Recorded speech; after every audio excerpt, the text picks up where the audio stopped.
In a press conference Thursday afternoon, President Obama said he was sending Secretary of State John Kerry to the Middle East to try to form a coalition to combat the militant group ISIS. But he also made a rather blunt admission that more or less confirmed a lot of what his critics have been saying over the past few weeks. I don't want to put the cart before the horse. We don't have a strategy yet. Yes, the president said there's no strategy for dealing with ISIS in Syria.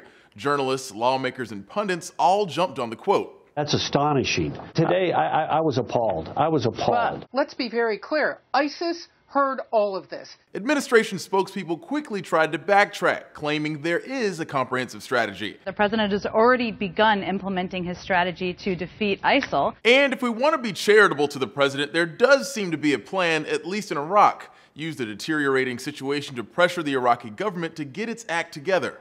Both Obama and Secretary of Defense Chuck Hagel have said over and over that dealing with ISIS is an Iraqi responsibility. U.S. involvement has been dangled like a carrot in front of Iraq's leaders to try to pressure them into putting aside rivalries and focusing on the threat at hand. Some of his comments Thursday seem to be in that same vein. Use the threat of ISIS to get Middle East leaders to face up to the region's extremists. This cancer that has developed is one that they have to be just as invested in defeating as we are.